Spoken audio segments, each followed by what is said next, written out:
So you can turn your cell phones off? There's YouTubing and cell phones. Now this is what I'm talking about.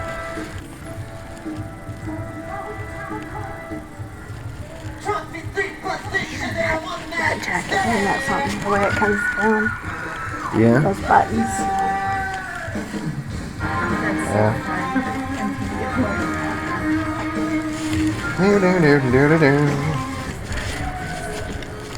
Cursing was cool when nobody could do it. It's kind of interesting. Sexiness. This tour was amazing.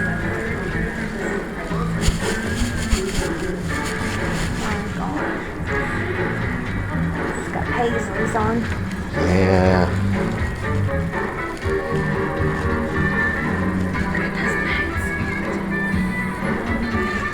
New boots.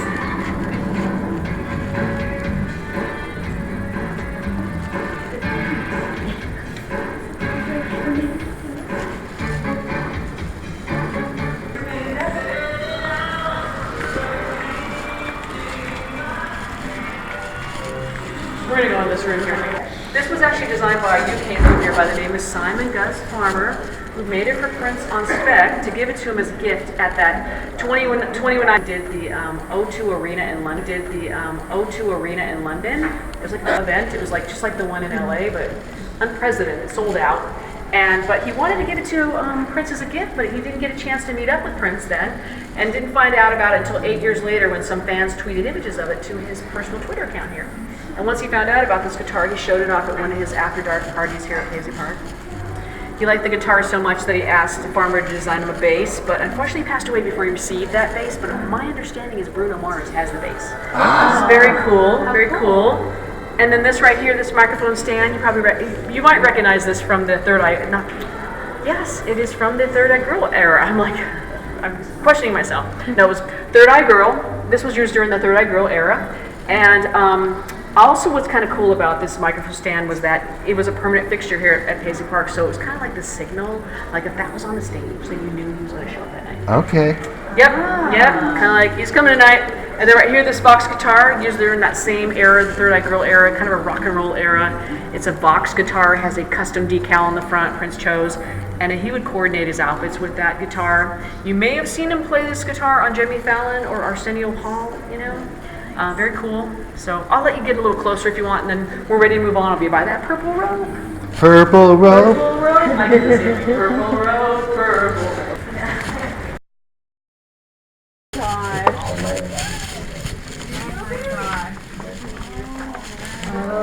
Purple piano. Welcome to Studio B.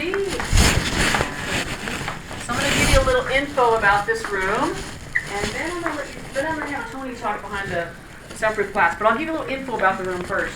As you notice, there's a ping pong table there. Believe it or not, that was Prince's ping pong table. And as part of the VIP experience, you can actually play on Prince's ping pong table. What we say here at Paisley Park, it doesn't matter if you're any good. This is a judge-free zone. Thank you. Yeah. Oh my God. She's never been to a recording studio, so that was a thrill. Well, it was a thrill for me too. I mean, I've never been to Prince's recording studio.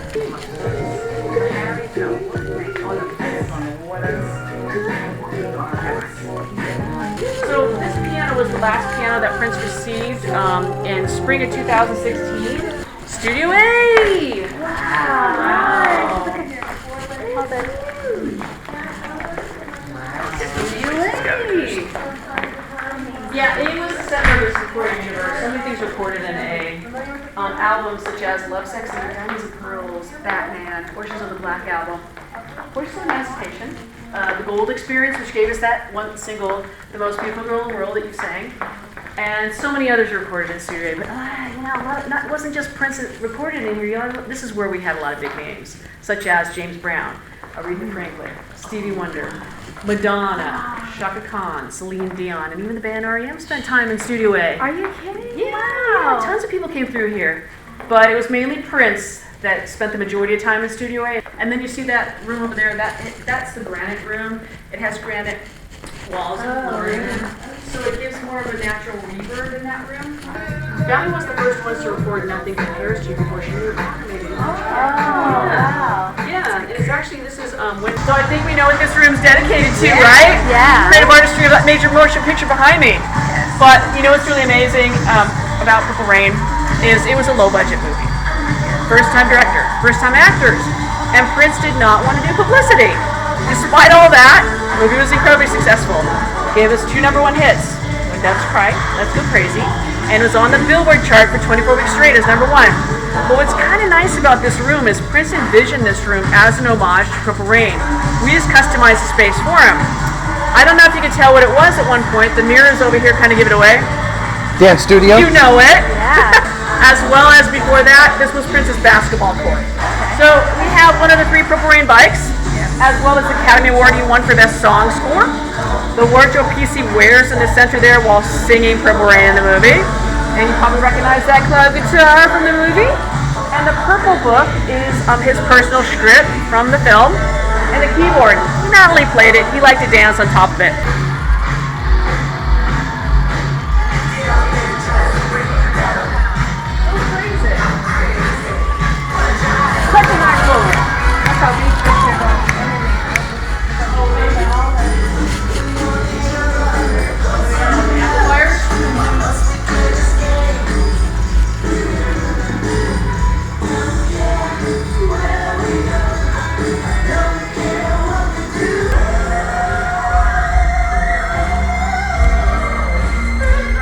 Head on into this next room.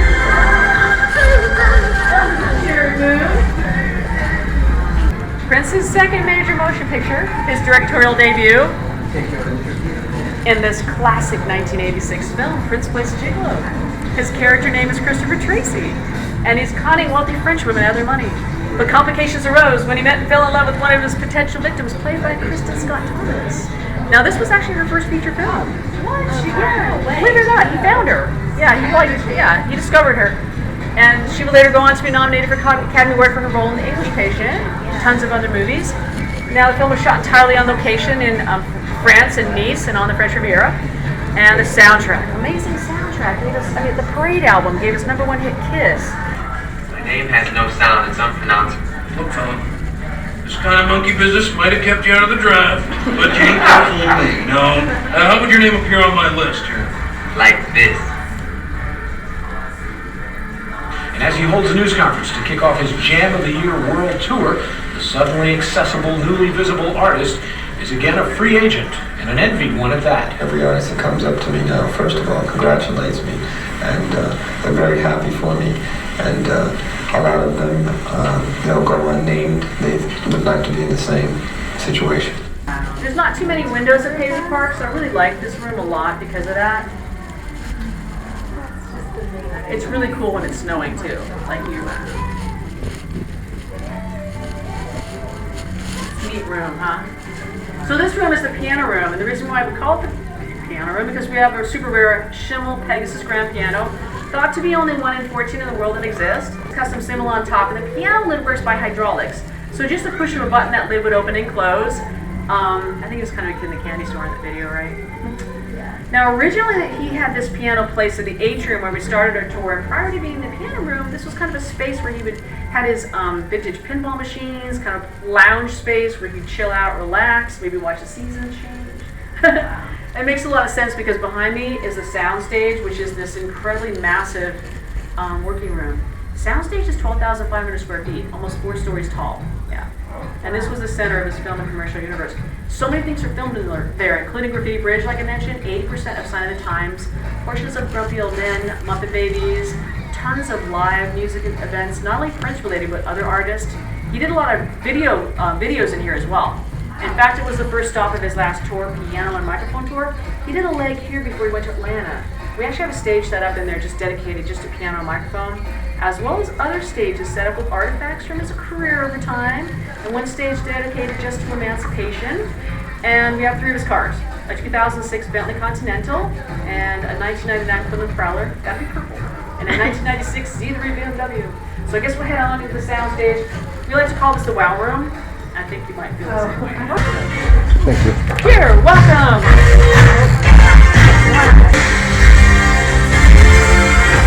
Party like it's 1999. Yeah. Well, the best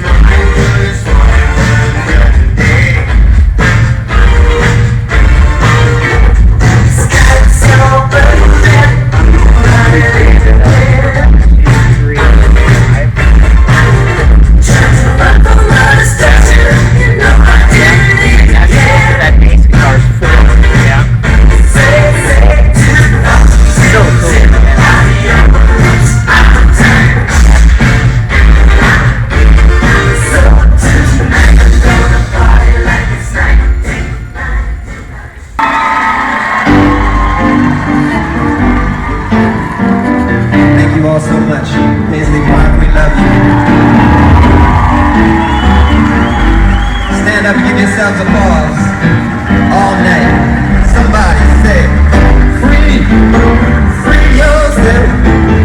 You got to free yourself. Sing it, y'all.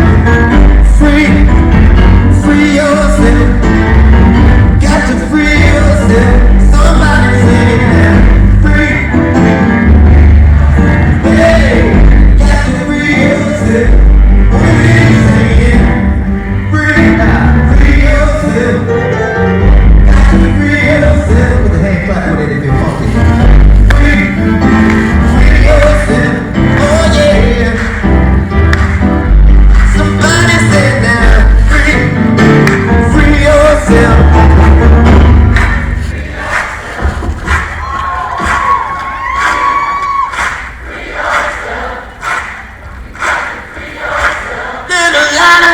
Now, hey.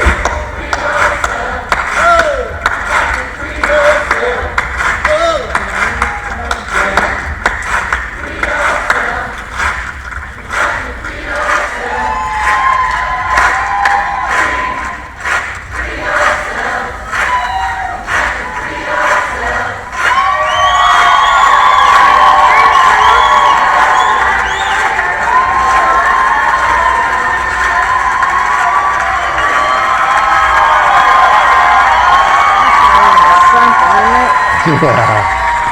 That was filmed right there.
Oh, yeah, that's from Red Ray Beret video. Yeah, but I was looking at the shoes. Huh? Cloud shoes. Uh-huh. Yeah. That's pants. Hang out over here. So all those things he's got. Pedals.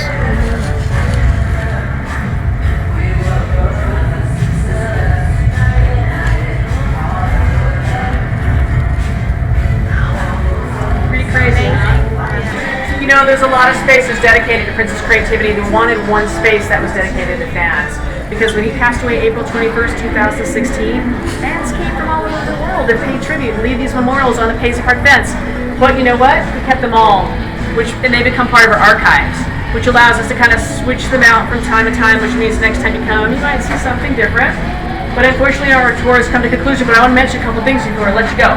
Behind you on that screen is the 2007 Super Bowl halftime performance, which we like to say is the gold standard of halftime performances. It is the gold standard. I mean, come on, it's pouring rain in Miami. The producers had called down and asked, do you want to go on, Prince? I mean, it's like pouring rain. You have dancers in heels and you have electric guitars. And his one response was, can you make it rain harder? So, because he knew he was going to perform Purple Rain in the rain in front of the largest audience ever. So that runs on a loop, as well as to the right. Got to have merchandise, or wouldn't be right. And also this gentleman at the end here, as you're exiting, will unlock your phone when you're leaving.